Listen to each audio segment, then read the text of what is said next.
Life wasn't and isn't just like a random string of events, and it's not this thing where you're figuring it out by yourself. You have someone with you, someone who is actively engaged, but to make your life part of something bigger, you know, and to give you like a real story to live.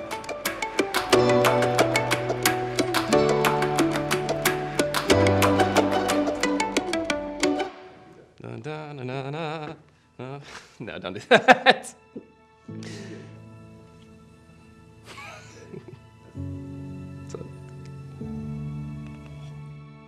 A lot of people going through depression believe that nobody cares. Nobody actually cares. It's just kind of all facade. And I think a lot of that comes from like they don't care about themselves. I didn't. So then if you can't care about yourself, why should you believe anyone else does? I remember after one particularly like bad night, you know, I was just feeling so alone and awful. And I was driving down the highway, and it's the first time I ever broke 100 miles an hour. It was, and I was just kept speeding. I'm like, I don't know, we'll see what happens. And it wasn't like I was trying to hurt myself, but it was like I didn't care about the risk, you know?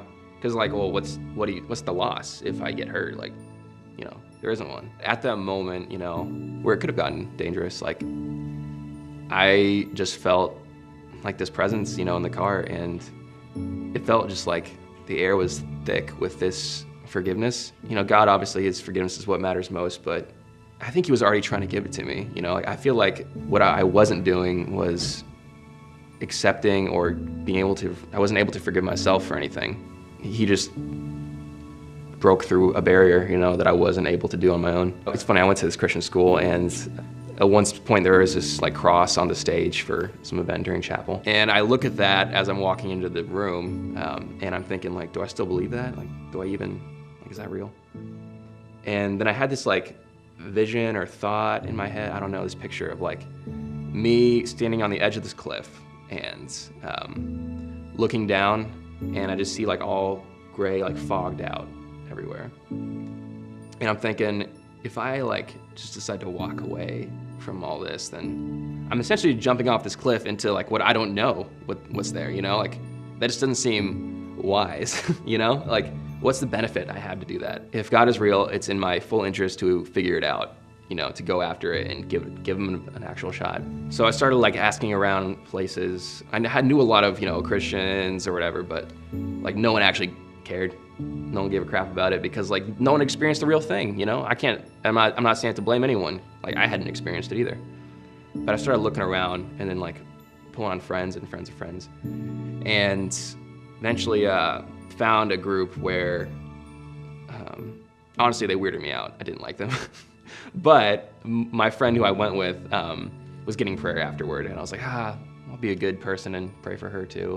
And during that prayer is the first time I felt God in years. Like, felt him not just like in the car thing, I felt him around, you know, but like this is the first time I felt him like bubbling up inside me a bit, you know, which sounds funny, but I just felt like a presence like with me in a way. And I'm like, oh geez, like these guys, I don't like him, but I have to come back. Like this is where it is, you know, I have to chase God. That was like, that moment was everything.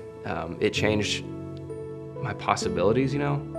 Life wasn't and isn't just like a random string of events, and it's not this thing where you're figuring it out by yourself. You have someone with you, someone who is actively engaged, not just like to give you a good life, like that's dumb, but to make your life part of something bigger, you know, and to give you like a real story to live. And a challenging one, you know, at times, but also one that's much better and more rewarding than anything I had thought about or could have planned. No matter who is or isn't around, like he is present, and he's not just like present like in the back of your head, but if you want him to, he can be fully right there, like in the room with you. And you know, it's but the prerequisite to that is like you gotta want it. You know, like you have to want him to be there. You have to be okay with him being there. The greatest thing I can experience now is no matter what happens, like I can talk to him every day. You know, even like right now, sitting here, like I can like sense him around me, which is even just in a subtle way, like, you know. But that's the stuff that makes all life come alive. It's funny when you're in that fog, you know, and you don't have a lot of hope, then you view everything in a negative way, and you think there's no one around to help. You think there's no opportunities, but that's just not true. there are good people around, people that want to engage and get to know you.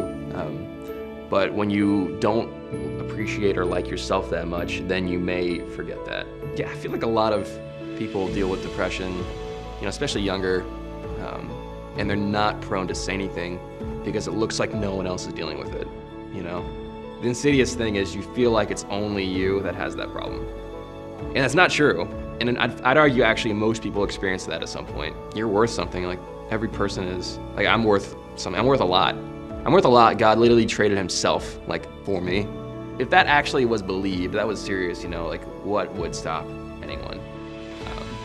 And also, what would stop you from seeing that in other people too? Because the actual truth is, you're worth a ton, You have no reason to hate yourself. It's night and day. And it feels like when you're in nights, when it's dark, it's everywhere, it's overwhelming, you can't see anything. But the truth is, there's actually stuff all around you. You just don't have the eyes to see it. And God bursts in the room, and you know what he thinks about you. Someone in my situation, I'd want someone to know, it's not over. It's not over. Things may seem like they're falling apart. You know what? Maybe they are. Maybe it's all falling apart, and maybe you have zero control over any of it. But there is so much more potential than you, and you have no idea, and I have no idea what the potential is, but I know, I've already been surprised. And I believe firmly, I will continue to be surprised. There's so much possibility and hope out there in good, solid people that you can trust. Sometimes it takes time for all those things to develop, and in fact it will. But the one thing that's available right now is God, and his assurance that all that is possible is available right now. He is available right now, and he is making sure everything works out to benefit everyone involved. So just don't give up. He's right there. Just cling with everything you got. Cling to what he is and who he is, because he's right there. My name is Deeter, and this is my story.